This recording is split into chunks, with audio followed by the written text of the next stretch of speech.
نرجع لكم بحلقة جديدة من AAB بودكاست. هالمرة عندنا ضيف جاينا من برا، بس ما راح أسولف أنا وايد عن الضيف، نقعد معاه ونسولف ونعرف شنو اللي قاعد يصير. ضيفنا هالمرة جاينا من ساوث أفريقيا، أحد سفراء سوني وشخص غني عن التعريف، وراح نتعرف زيادة عليه وعن شنو يقوله. I would like to welcome you, Mr. Ian. Welcome to Kuwait. Thank you. It's so lovely to be enjoyed my stay so far. Perfect thing. I heard you took a small trip today, tried some electronic things, as you told me before the podcast. Enjoying your time, I hope, and you're giving a class in Kuwait. Yes. I think the first thing that I was that I feel like confused about is how cold it is. Yeah. Because I thought it's going to be warm. Everyone hears Kuwait is a bit hot country, and then in the winter, kapow. Yeah, it's very cold. So that was the first thing. But yeah, I'm looking forward to tomorrow night. I'm doing a workshop. At AAB. So before we start talking about the cameras, about talking about some projects you did, your experience, these things, we want to know you more. Who is Ian? Okay. So first of all, I'm a father of 4 children. I'm married. So I'm very blessed, and I've been doing what I'm doing for about 16 years now. Nice. In this industry. I love being creative. It's I like to push boundaries sometimes if I can. Yeah. I love sport. Doesn't always look like it, but you like sport or sport photography or videography? No. Obviously, sport photography is also nice, but no, like doing sports, playing sport and stuff like that. I really like cycling and things like that. So cycling is a bit hard. Like you need a high stamina. How is it? Like you guys in South Africa have a lot of mountains, I think. We do, but there's also a lot of South Africa is like anything that you think of. You can like beautiful oceans, desert, mountains, and also flat plains. So where I live, it's quite flat. Okay. So there's a lot of people that cycle. We go out on roads, and you can cycle for kilometers and come back. So it's anything that you want. Yeah, for us in Kuwait, if you cycled 4 kilometers, you'll finish the whole borders. You won't be able to cycle all that. Yeah, but maybe if you go on the bridge. Yeah. You've seen it. You've seen the bridge already. No, I would love to see it. I just saw it on the map. Yeah. But if you cycle to the other side and back, that will be a good exercise. Yeah, actually, we have a cycling ring over here. For us. Yeah. Are you allowed to cycle on the bridge? In the bridge, actually, usually when they do it, they have security with them, like a security car behind them. Yeah. That secures all the cycling, but so no accident. That should be very nice. Yeah, definitely. See on the sides, both of the sides, and put a 360 camera in front of you. Yeah. That's a perfect day. So now if we're going to talk a bit, let's go a bit few things more. But before we tell people about the experience you have in these things, being part of Sony, we want to know, how did that happen? So, to come back to what I'm doing and where I'm from. So I started out in this industry, actually in the wedding industry. So in South Africa, the reason for that is I picked up a camera, started doing some small documentaries and things like that. But the first commercial work I did is people were starting to ask me, can't you make a film or a video about my wedding and stuff like that? Mm-hmm. And I was like, yeah, sure. And then it was about 2010, then I saw, maybe I must advertise myself in the wedding industry. I looked at some actual American filmmakers in the wedding industry, and I was like, no, we in South Africa, we're not doing it the best that we can. There's so much potential. So I started there, and it grew. And in South Africa, basically we grew to a company where we, at our peak, we did about 350 weddings a year. Ooh. So I had big teams going out, shooting a lot. And then at a stage, Sony was looking for someone to represent in the wedding industry. Okay. But I've already done, obviously, commercial as well, but specifically for the wedding. And then because I was one of the biggest companies in South Africa, especially also using Sony, I was obviously a good choice for them in that regards. So then my relationship with them started. Yeah. So it was actually the wedding industry, but it's just started in COVID 2020 that I became a ambassador for Sony. Yeah. So about 6 years now. We're entering the 6th year. Yeah, I've been shooting with Sony for longer, but yeah. So being officially with them is 6 years. Yeah, as an ambassador, yes. Nice. That's so you're into videography, cinema things you're doing Yes, as a DOP, and editing. Yeah. So I've got an agency. We do basically we're a marketing agency working with brands like Sony and, for instance, Tata, the commercial vehicles, and John Deere, the agricultural companies and stuff like that. So I've got a couple of big brands, and in my team we've got videographers, editors, designers, even social media specialists. So I started the agency, but personally I'm a DOP editor. Yeah. Yes. So, which one you prefer more? Where does Ian have fun? I always say if aliens come tomorrow, and they ask me, okay, I have to do one thing. Yes, exactly. To protect my family, I'll probably edit. Editing. Yeah, I'll probably, because I think I'm probably the best in that of all of my skills. Just over the years, I've just learned so much, and I think because there's a lot of good DOPs out there, shooters and stuff like that, and that's definitely something that I'm very good at. But I think editing makes me stand out. Like you did crazy projects with cameras, so we're gonna talk about them in a bit. Like let's say you did a short movie with a 50mm camera only 50mm lens. Yes, I did. How? That. Only one lens? It's so hard. Like if anyone that works in cinematography as a DOP, choosing one lens for a whole short film, that's gonna be very challenging. Yes, and I think that's one thing I like. Like I said, I love challenges and I love to push the boundaries. So, for instance, I did when Sony came to me and said, "Listen, they've got a new 50mm that they want to advertise." We created a short film, just shooting on the 50mm, and it's difficult because obviously, especially when you want wide shots, then it becomes difficult. Because how did you overcome this? Let's say if I'm someone listening at this and let's say I'm on a budget guy. And I have a 50mm. Most people would go either to 35 or 50 as a beginning. Yeah. So let's say how do you overcome this? What did you do? Like tricks? I think it's straightforward. I mean, you basically make sure that wherever you shoot, there's enough room for you to move back. Okay. So to have space, because it's all about the space. The lens looks beautiful. It's basically something that I think it's the closest to what your eye sees, the 50mm.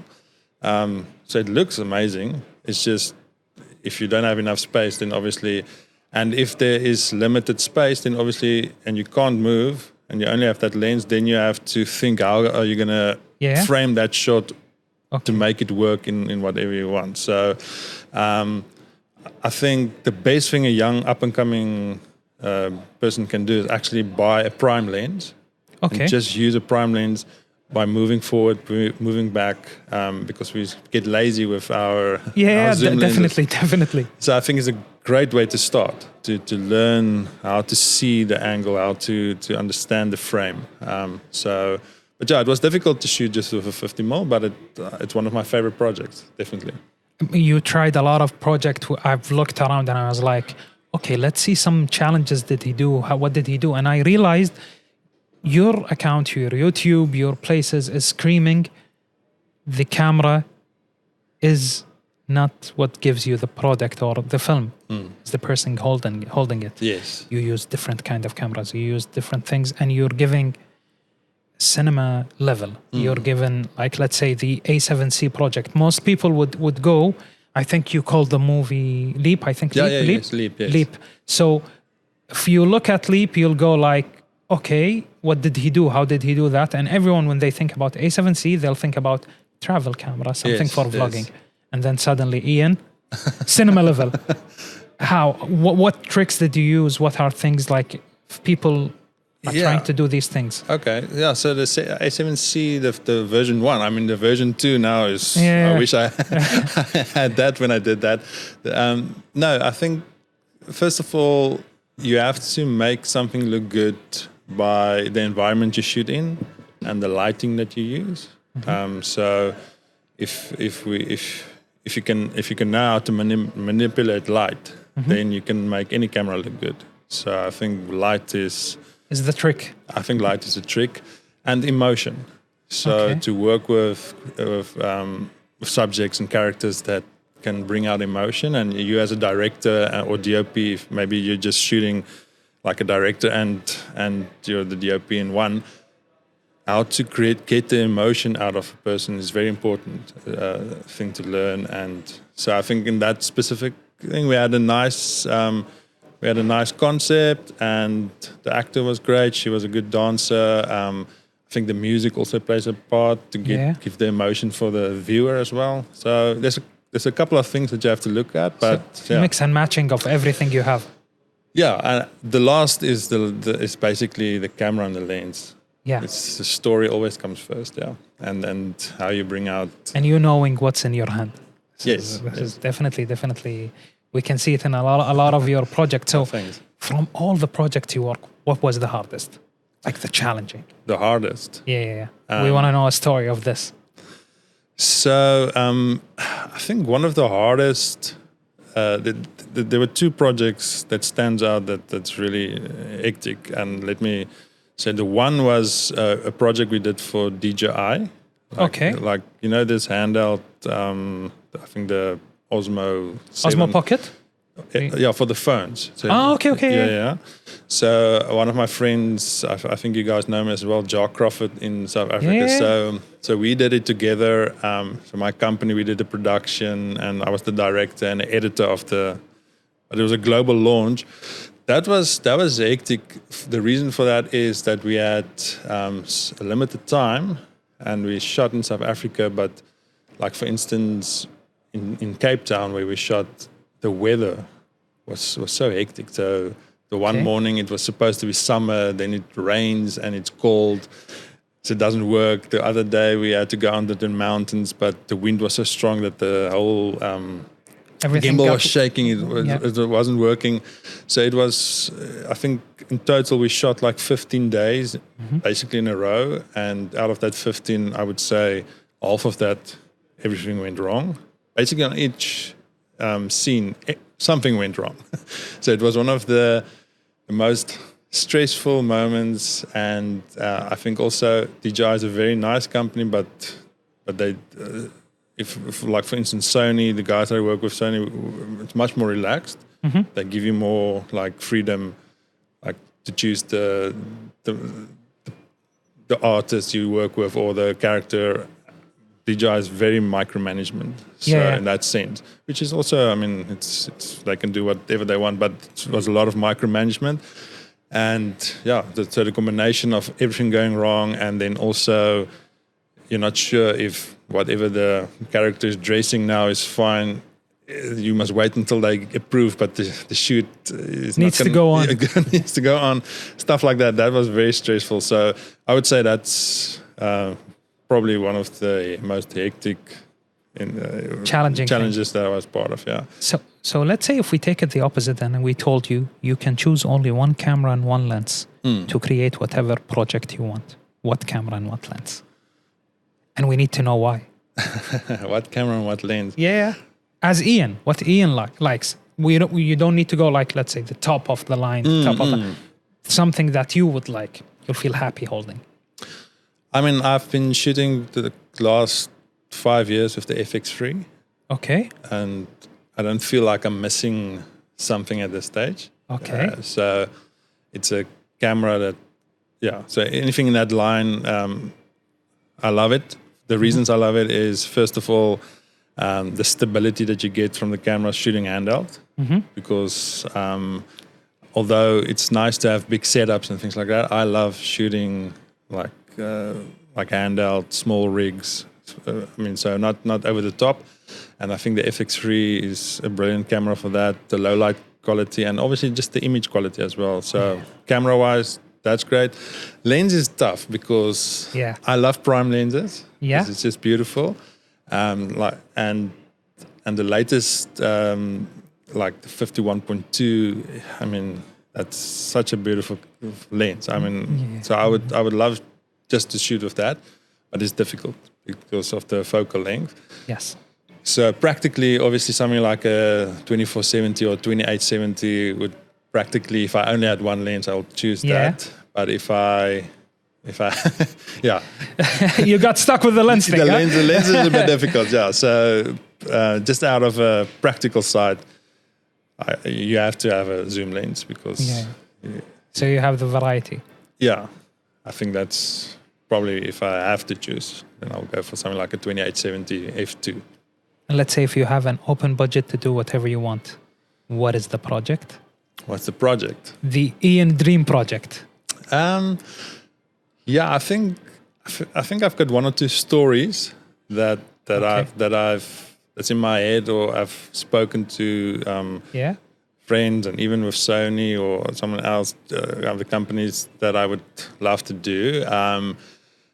And I mean, it's going to be difficult to explain the stories now on the podcast, but I think the typical thing of having quite a big crew of 10 to 15 people, maybe about 10 actors, and going into a place like Namibia. I'm not sure if you're aware, like Namibia is a beautiful place, also a lot of desert space, but so much variety, and shoot like this short film that's in my head in that space. That will be my dream. I've got a great story, a great thing. That's just to get a team like that to go like to a place like Namibia. I love. Is there a crazy equipment that you need, like some, or just? I think for something like that, I would probably like to shoot on the Burano, the Sony Burano, with some cinema lenses. I think that would be great. Yeah. Lighting wise, I like it simplistic, but obviously you need to have big silks or something like that just to make the image as soft as possible. Yeah. So all of that comes with a bit of a crew. That's the thing.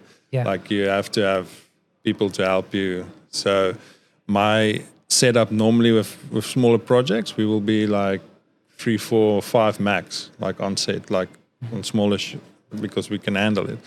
But if it comes to that, then you obviously need something big. So no crazy equipment. I'm not a crazy equipment guy, huh? Yeah, I'm not a crazy equipment. It will be nice to have like a robot arm.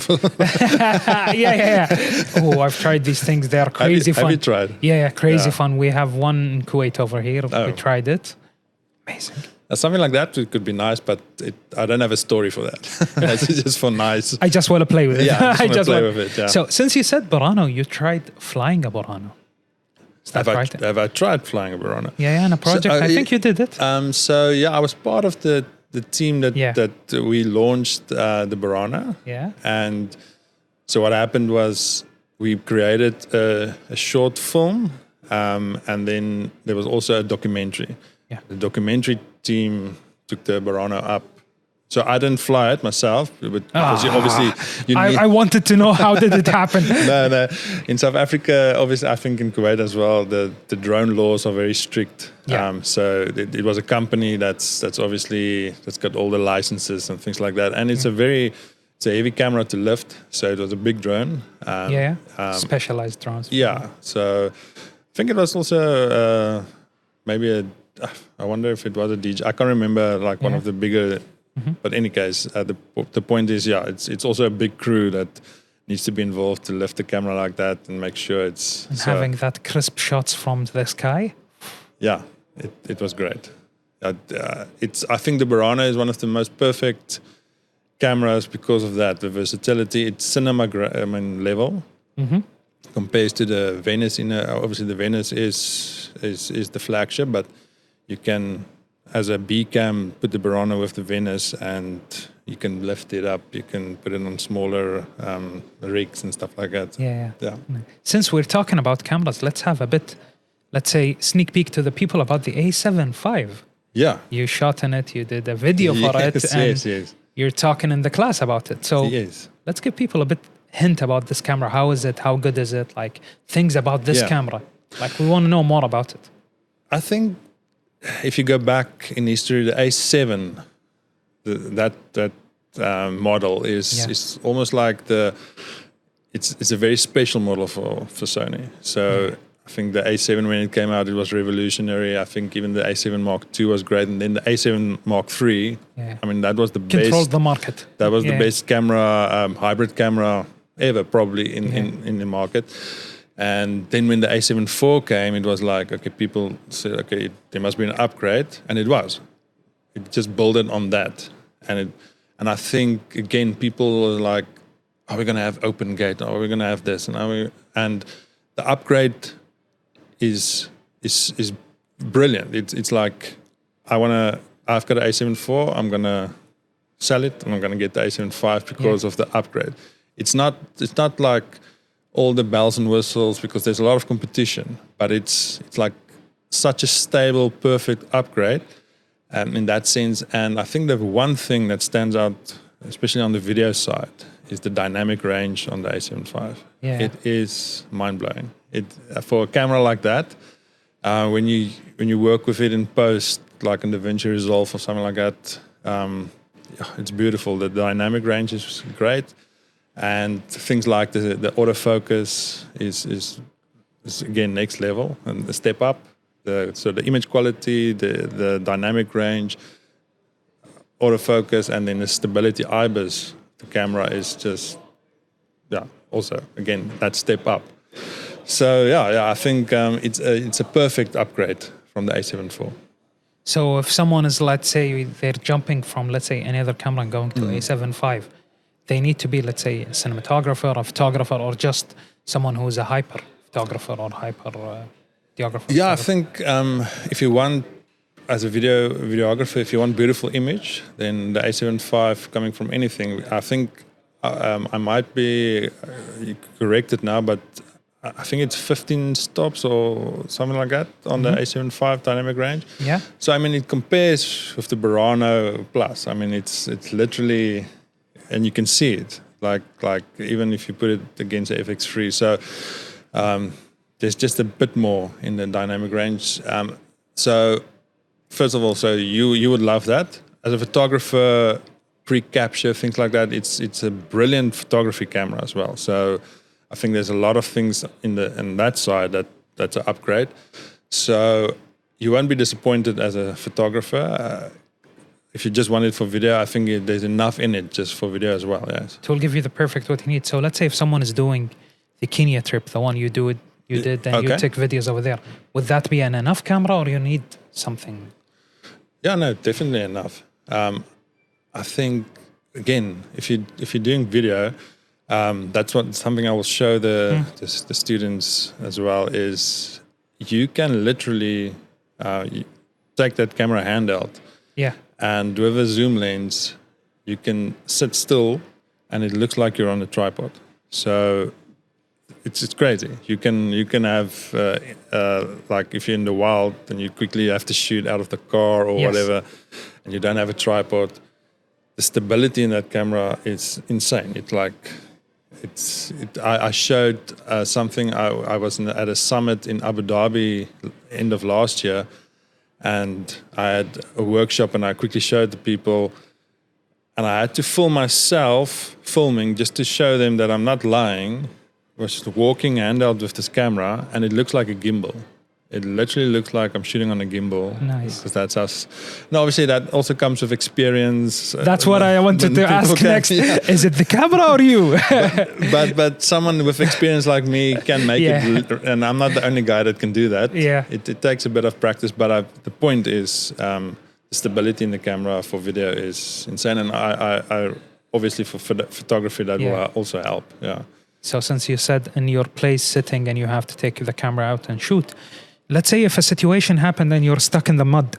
In the mud? Yeah, didn't it happen with you guys? While in a shoot, we want to know this story. That's why I'm asking, because we want to know what happened in that shoot. So that was in Kenya. Okay. So basically, it was fun. We had to go to a farm. It wasn't Kenya for the wildlife. It was for the tractors. Okay. So it was for John Deere. And then we had to go to this little farm, like kilometers on a dirt road. And at a stage, I realized we are in trouble because we're in a truck, or like a small SUV or whatever, and then we're starting slipping and things. And I was like, I don't think we're gonna make it. And at a stage, what do you call it's a bucky? We call it like a truck with a. We call it over here 1.8. 1.8. 1.8 we call it in Kuwait. 1.8. As 1.8. 1.8. 1.8. Okay, 1.8. so the 1.8 got starting to get stuck, and then at a stage it was just too much, and then I told everybody just to climb. So I climbed out of the car or the 1.8 because I'm big. I thought maybe I'm the problem because I'm heavy, and some of my team was still at the back, and then I just filmed them. I think that's what you saw. Them at the back, but after that they also climbed out, and then we tried to push. I'm not sure if we came out. I think someone else had to pick you guys up. And then a little tractor or something came to try and pull them out. Yeah. How was the cameras? That's the question of everyone who It's FX3, so it was 100% fine. Perfectly done, huh? No effect. No effect. Okay, now I'm gonna ask random questions. Okay, cool. And you'll answer with one word. One word. Yes. Okay. So you'll answer this or this. Okay. Okay, and then we're gonna talk about why. Okay. Okay? Prime or zoom? Prime. Okay. Handheld or gimbal? Handheld. Okay. Video or photo? Video. Okay. Cinema cameras or hybrid cameras? Hybrid. Ooh, we need to talk a lot about this. Okay. You like to shoot on like pre-colors, presets, or cine? Do you mean like S-Log 3? Yeah, like S-Log. Yeah, S-Log. So you like coloring. What's your best program for editing? DaVinci Resolve. DaVinci. Okay. So I think everyone, they want to know. Okay, Prime we know, handheld we know. Why hybrid? I was shocked with this answer. I thought you were gonna give me like as a DOP, you'll go with let's say cine cameras. It's with cinema cameras. There's always a lot involved. So you need a first AC. I mean, if you want to take it serious, like cinema lenses and I mean, like the Barana has autofocus, but you're gonna have a focus puller or something on set. So when it comes to that, the teams becomes much bigger. So everything becomes slower. Yeah. But it's worth it at the end. But everything is slower. The jobs that I do, what I like to do is fast and to create something that's up there, but we need to create it in probably we don't have that time. So it's very seldom that we have, like, let's say 2 or 3 weeks that we can just shoot on one project. It's like normally 1 or 2 days, 3 days. So smaller cameras, hybrid cameras, it's easier for the one-man show. Easier for the one-man show, or even a team of 3 or 4 people. Yeah. So why handheld? Again, it's faster. It's there's a place for gimbal, definitely. Yeah. So obviously you can't replace that. But if you have stability and if you can maybe just build up the camera a bit heavier, just to give that handheld feeling, I think that look I like. So and to try and use a gimbal like that and quickly change to there, it's difficult because the gimbal doesn't want to go wherever you want to point. It wants the programming, not what you want. Handheld is you're in control. But if you can't do it like properly, handheld is an art. Yeah. Not everybody is good. Not everybody can shoot stable. It's not. Maybe I'm not sure if it's a core or something. But people shaky. Yeah. So if I work with if I edit footage and someone shot handheld that I know can't shoot handheld, then I'll probably talk to them and say, That's a good gimbal. Yeah, use this. Yeah, use a gimbal. So there's definitely a place. I'm not against gimbal. But your favorite is. Yeah, you favor handheld. It's easy and fast. Yes.